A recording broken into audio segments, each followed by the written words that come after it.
Hey, folks, Erick Stakelbeck here. Welcome to the Watchman Newscast live stream. We've been coming to you pretty consistently over these past few days, ever since Sunday, as the tension builds, obviously.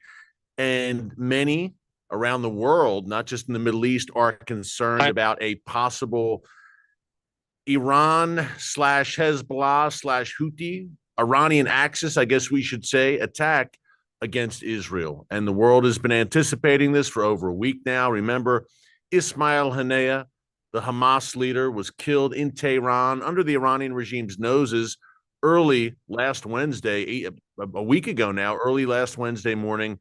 And of course, earlier that Tuesday, about 8 days ago, Fuad Shukr, the top Hezbollah commander, a right-hand man of Sheikh Hassan Nasrallah, the leader of Hezbollah, also taken out by Israel. So Iran and Hezbollah breathing threats of revenge. Now, many thought it would be last weekend. Many were saying, if you remember on Sunday, I believe, U.S. officials were saying, look, we think it's going to come within the next 24 to 48 hours.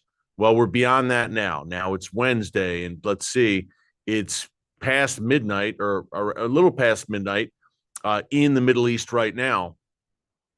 So it is officially Thursday morning there, and still nothing. And that's certainly not to say, folks, that nothing is coming, although we pray that that's not the case. Iran has been pretty clear over the past week and making clear to their allies and through diplomatic back channels that they're going to strike.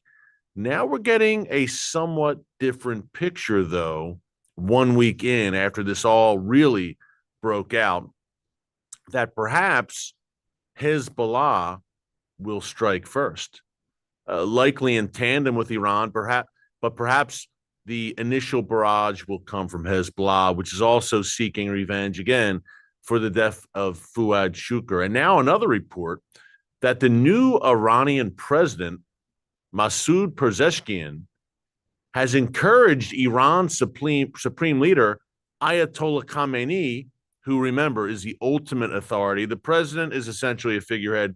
The ultimate authority in Iran is Khamenei, the supreme leader.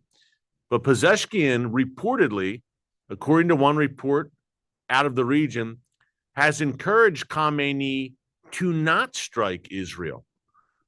Now, I'll give you the reasons for that in a second, his reasoning. But the Iranian regime is definitely comprised of a stubborn bunch, prideful bunch, and that's an understatement, an evil bunch. And it's tough to see them allowing what happened under their noses last week with their dear comrade, their brother, Ismail Haniyeh, the overall leader of Hamas, killed in Tehran under their noses in a daring operation. Not only that, but Hezbollah commander killed. It's tough to see Iran letting this pass. The thinking over the past week, and who knows if that report, Pezeshkian talking to Khamenei, this could all be disinformation, folks, coming out of the Iranian regime. But if you think back to April 13th, and we've talked about this a bunch over the past few days here on the newscast, Iran's MO is to respond. Now, their MO wasn't always to respond from Iranian soil. That's why April 13th, you talk about pivotal dates on the calendar over the past year, October 7th, of course. April 13th, folks, was a game changer in many ways. I'll tell you why in a minute. Before I do, I want to encourage you to subscribe to the Watchman News channel right here on YouTube and click the notification bell so you get alerts every time a new video is posted. Folks, we're fast approaching, hard to believe, 1 million subscribers for such a time as this. We can't thank you enough for your support, our watchmen and women on the wall with us every day here as we navigate through, from an unapologetically biblical perspective, we navigate through these breaking news events, current events coming out of the Middle East, and how it all matters to you, no matter where you live. So we're just so glad that you're with us here, and we're walking through this together, right? Millions of, nearly 1 million of us, thousands every day, but we appreciate truly your support, and we give all glory to God Almighty at the end of the day. But okay, why was April 13th a game changer pertaining to today, August 7th, and the days to come? Because Iran got away with it. They launched over 300 projectiles for the first time ever from Iranian soil.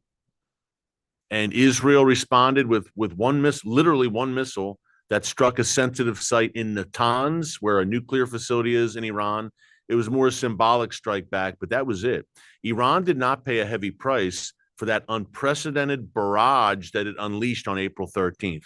And the net result of that, and by the way, the reason they didn't pay the price, because Israel was ready to unleash on them in response, was because the Biden administration tied Israel's hands and demanded that Israel not respond in any sort of meaningful way that would have established deterrence. But now we're at a point where Iran, for the past week, has been promising to attack, and various estimates from various intelligence officials in Israel and the West, they're anticipating a significantly larger attack than what we saw on April 13th. But as I mentioned a minute ago, it is a new reality taking shape here. Is this a situation where perhaps Iran takes a lesser role in what they'd call a revenge attack here, and Hezbollah is at the forefront? And I want to talk about that reported meeting between Iran's president and Iran's supreme leader as well, and the ramifications of that. But here's what we have. Two reports. I'm just reading this straight off my phone. That's why I'm looking down. Pardon me.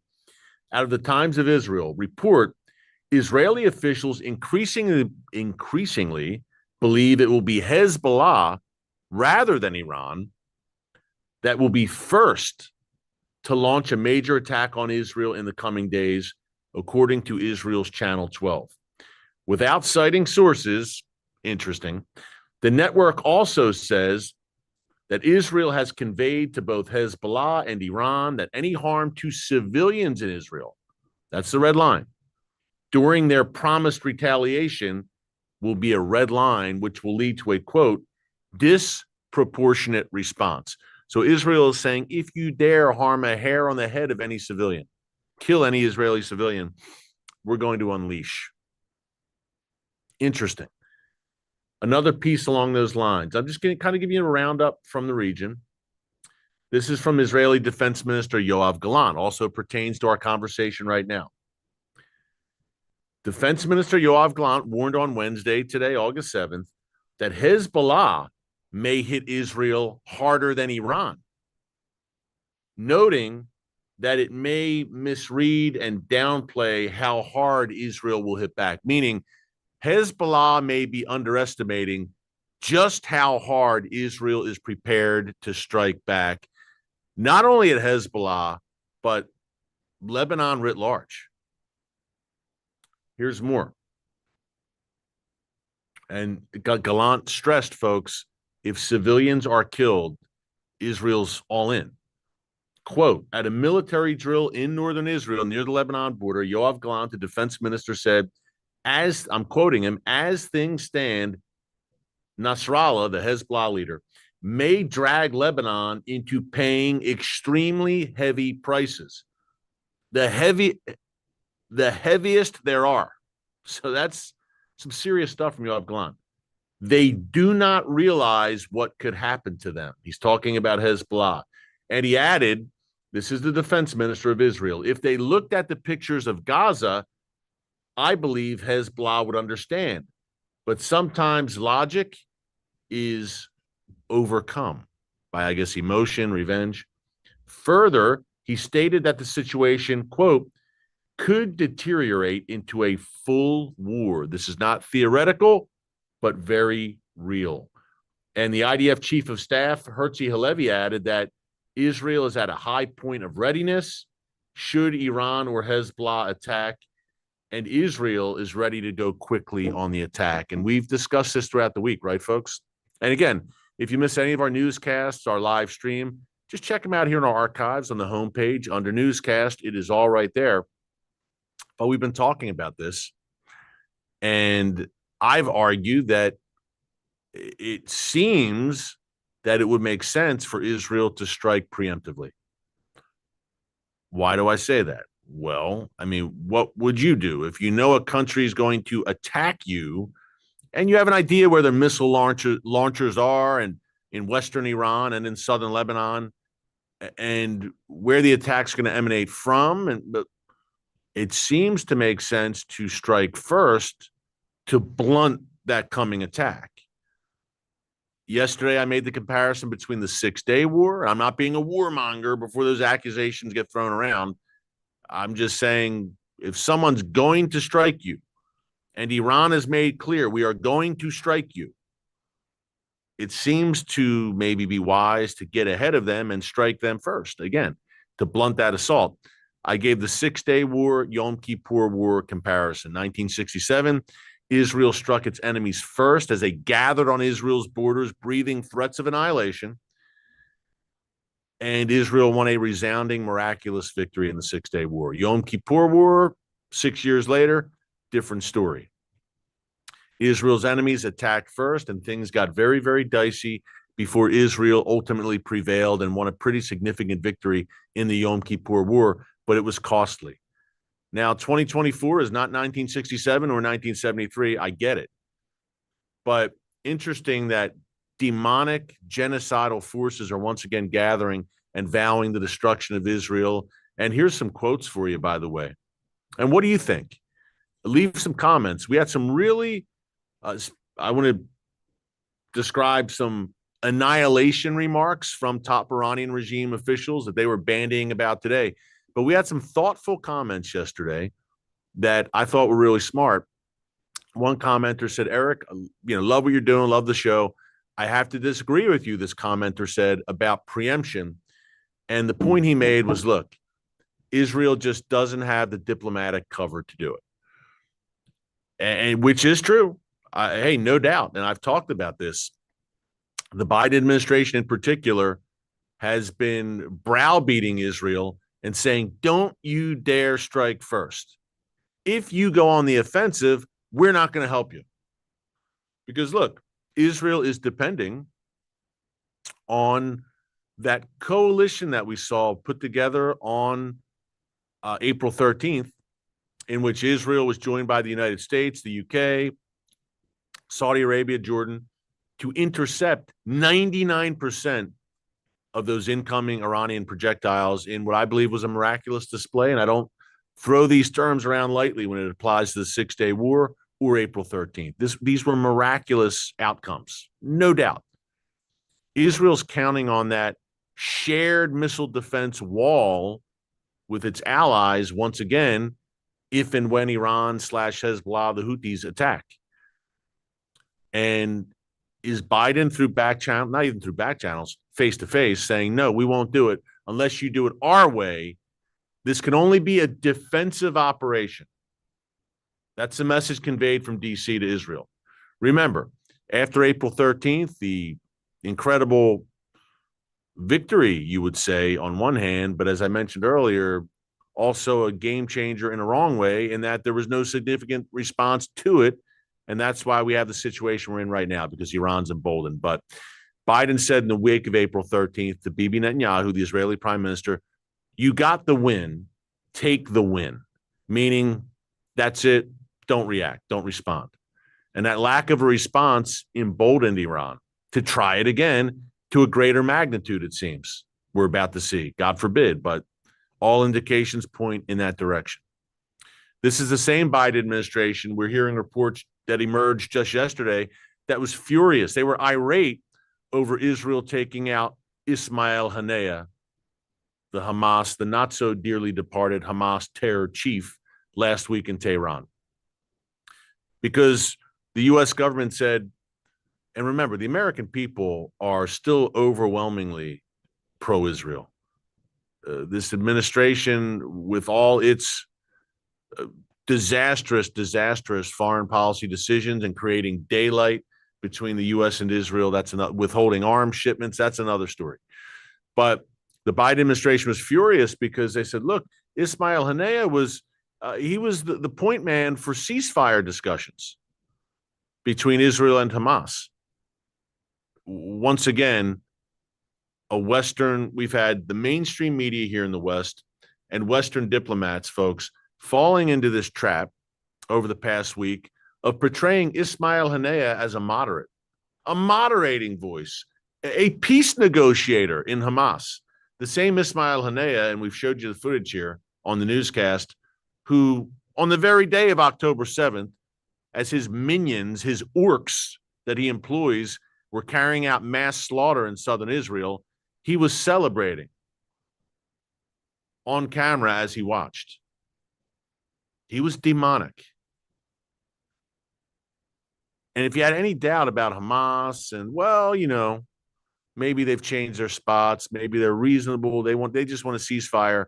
Yesterday, as we reported here in the newscast, Hamas announced the replacement for Ismail Haniyeh as the overall leader from the group. And they chose none other than Yahya Sinwar, the man known as the Osama bin Laden of Gaza. So if you had maybe an inkling that maybe Hamas will lay down its arms and change its spots, I don't think many viewers of this program had that inkling, but certainly Western diplomats and mainstream media mavens have had their fingers crossed. And they're telling you to ignore the obvious, that Hamas is a demonic death cult that can't change its spots, that can't lay down its arms, because then it wouldn't be Hamas. And you might give examples of other terror organizations or entities throughout history, maybe even perhaps recent history, that have laid down its arms. You might say it's possible. Not in the case of Hamas. These are demonically driven fanatics. And the whole rationale for the organization being founded in the late 1980s was to annihilate Israel. Find the Hamas charter online. You can read it. That's why they exist. They exist so that Israel does not exist. And they've never tweaked or changed that charter in any meaningful way. They are committed to the destruction, not only of the world's one and only Jewish state, but to really, folks, every Jew, from Tel Aviv to Texas to Toronto. That's the goal. That's the end game.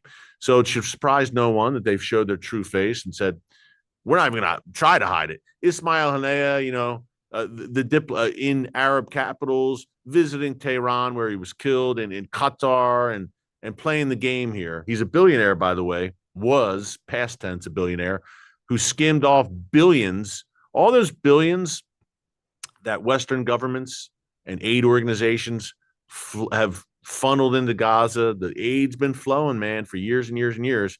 Here, the Hamas rulers in Gaza were taking all of that money and pocketing it, and they became billionaires. No one's really talking about that. I mean, it's pure wickedness and evil. But the West, what's the definition of madness or insanity? Doing the same thing over and over again and expecting a different result. Welcome to Palestinian relations vis-a-vis the West. But I digress. Let's get into these comments by this top Iranian army commander. And again, will Hezbollah strike first? What do you think, folks? What's your take on this? We're all, you know, I don't know if we have many, I know for a fact, many ex-military members who watch. So I don't know who we have watching right now, but we've got some very smart people who watch this newscast on a regular basis, and we're glad to have each and every one of you. What do you think? What would make the most sense from a strategic perspective on Israel's part, number one, and on the part of the Iran and Hezbollah, the Iran axis, number two? I talk to Israeli military officials, obviously, on a regular basis. You've seen me interview them on a regular basis. I'm in Israel regularly. If you watched on the Watchman, you've seen on Stakelbeck tonight, which I hope you're watching. Hey, quick shout out, our brand new nightly show on TBN every weeknight, folks. If you like what you're hearing here on our YouTube channel, be sure to check out every weeknight, Monday through Friday, Stakelbeck Tonight on TBN, our nightly show airing at 7:30 p.m. Eastern Time with a re-air every weeknight at 10:30 p.m. Eastern Time. Be sure to check it out. All this kind of content that you know and love from our YouTube channel, and much, much more, including some incredible interviews, footage, on-the-ground reports. It's another level on our nightly broadcast show. Check that out, and also our podcast weekly. It's called the Stacks Cast, which we think you'll really like. Great conversations, incredible people sharing their testimonies. Spotify, Apple, wherever you get your podcasts. Check that out as well. But here's those comments. And we're staying busy, as you can tell. We've got the three legs, the nightly TV show, the YouTube channel, and also the podcast. And just for good measure, I mentioned Stakelbeck tonight. We also have a new second YouTube channel, folks. If you like this channel, also head on over and subscribe to the new Stakelbeck Tonight channel. That's at Stakelbeck Tonight, with clips from the show, prophetic content that I think you'll really like. Okay, Israel, I'm quoting the commander-in-chief of the Iranian Army, Major General Abdolrahim Mousavi. And he said today, quote, Israel cannot be saved from annihilation. Typical rhetoric, but it takes on new meaning, right, in the moment we're in. I'm quoting him directly. Quote, we believe that this child-killing Israeli regime is nearing its end. History shows that anyone who rules with oppression will not remain in power and will be annihilated ASAP. Well, that's interesting, because I think that history shows, and he also added, the Zionist regime, as he calls it, will soon receive a strong and definite response, and there is no doubt about it. They have realized the speed of their own destruction, and they cannot save themselves from annihilation. Now, he talked about the lessons of history regarding Israel. Folks, how's this for a history lesson? And I mentioned this is an unapologetically biblical perspective news channel. It's current events and news through a biblical lens. Well, how's this for a biblical historical lens for the Iranian regime?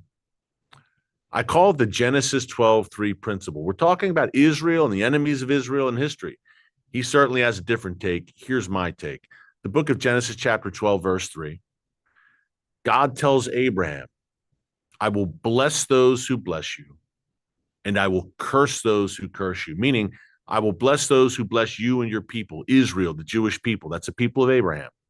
I will bless those who bless you. I will curse those who curse you. Folks, let's go with the second part first, the cursing. And the Iranian regime certainly falls under that list. Take it all the way back to the Exodus story. Pharaoh and the mighty Egyptian empire, they ended up on the bottom of the Red Sea. These are all empires, entities, individuals, nations that came against Israel and the Jewish people. Pharaoh, Egypt, gone. The ancient Philistines, the great tormentors of Israel in Bible times, gone. The mighty Assyrian Empire, which carted away 10 of the lost tribes of Israel, gone. The Babylonian Empire, Nebuchadnezzar, destroyed the first temple. That will be marked, by the way, that date on August 12th. That's the 9th of Av, the most solemn day on the Jewish calendar. Gone. Babylonians gone. The Amalekites gone. Haman, prime minister of the mighty Persian Empire. Well, he wound up being hung on the very gallows, he and his family, on the very gallows that he had built to hang Mordecai, the cousin of Queen Esther. Gone. Enemy of Israel and the Jewish people. Genesis 12:3 principle in play, gone. The Greek and Roman empires, gone. Take it up closer to the modern day. The Ottoman Empire, history, ash heap. The Nazis, eliminated. The Soviet Union, which was also very hostile to the Jewish people, gone. Iran, Hamas, Hezbollah, the Iranian axis, will soon follow in the footsteps, by the way. Folks, what I'm saying to you is this. The Genesis 12:3 principle is very real. I know we've got trolls that tune in from time to time and leave comments, and they hate Israel, and they hate the Jewish people, and they hate Christian supporters of Israel. How do you explain that, though? Really, I don't expect an honest conversation here, but how do you explain that all of these empires, individuals, nations, for thousands of years, they've rose to power, and they came against Israel and the Jews, and they eventually just disappeared. Yet Israel still survives. Not only survives, it thrives. It's the size of the state of New Jersey, surrounded by a hostile sea of enemies, and it's thriving. And every year, poll after poll shows that Israelis are some of the happiest people in the world. How? when much of the world has a bullseye on your back. And yet, that's exactly the case. How do you explain that? Mark Twain, the great American author, I mean, he posed the same question in some of his writings well over 100 years ago. How to explain the Jewish people? How do they still persevere and thrive through constant, relentless, obsessive demonic persecution? I would argue that the existence of Israel today is proof of the existence of God. How else can you? It defies all rational explanation, folks. Really wrap your head around this. And if I can reach any of the haters here who are blinded by hatred, really wrap your head around this. How do you explain a people being uprooted from and expelled from their ancestral land, being chased to the ends of the earth for 2,000 years, hounded, persecuted, wherever they've gone? And this is all in the Bible. The Bible said this was going to happen to a T. And then against all odds, 2,000 years after being dispersed from their ancient and ancestral homeland, they return to that land. I mean, they reestablish their ancient nation out of the ashes of the Holocaust, no less. And by the way, these were Jews from all over the world, not just Holocaust survivors. The majority of Jews who came to Israel then and still now are from North African and Middle Eastern countries, Sephardic Jews who are not of European descent. Israel's an incredibly diverse place with not only different shades and types of Jews from around the world, Christians, Muslims, everything in Israel. But how do you explain that? And they revived the ancient Hebrew language, which had been out of use for about 2,500 years, at least on a regular basis out of use in conversational way. How do you explain that? And the trolls can post Palestinian flags. Okay, great. But you can't explain that. And while you're at it, to the Palestinian flag posters here in the chat, name the great Palestinian kings, emperors, prime ministers, explorers, military chiefs, conquerors throughout history. Who are they? Who are they? Name before Husseini, the Mufti, the Grand Mufti of Jerusalem, who kind of emerged as a de facto leader of the Palestinian people during World War II, and who openly aligned with Hitler, visited him in Berlin and was pictured with him. Who were the great leaders of Palestine before then? I'm sorry, who was the leader of Palestine 15th, 16th, 17th, 18th century, 10th century even? The Ottoman Empire ruled over that land, which was sparsely populated. There was always a Jewish population there, by the way. Even after the destruction of the temple, the Second Temple in AD 70, there was always a Jewish remnant in the land. The land wasn't completely emptied of Jews ever throughout history. There was always a remnant. At times it got very small, but there was always a remnant, to the point that by the 1850s, folks, before the Zionist movement kicked into full gear under Theodore Herzl, in the 1850s, there was already a Jewish majority in Jerusalem. But facts are a stubborn thing. And the lies that have been perpetrated and advanced, the truth about Israel and the land and who's been in the land, are some of the all-time whoppers in world history. That's a brief cursory history lesson for you. By the way, where did the name Palestine come from? Oh, the Philistines. And why was the land renamed Palestine by the Roman Emperor Hadrian in around 135 AD? He renamed it Philistia, translated Palestine, Palestina, Syria, Palestina. He did it on purpose, intentionally, as a dig to the Jews, because the Philistines were the historical enemies of the Jewish people and the Israelites. So Hadrian, just as a dig at his hated enemies, the Jews who resisted the Romans fiercely, called it Philistia, Palestine. And he even renamed Jerusalem Aelia Capitolina and built a temple to Jupiter, the pagan god, atop the Temple Mount. But people don't know this history, or they don't want to hear this history. But again, facts are a stubborn thing. So when you debate with the left, the radical left and radical Islamists, it's emotion. It's emotion and hate and bile and very, very, very short on facts. And it's almost like their heads are going to explode. They can't handle it. But this is no time to mince words.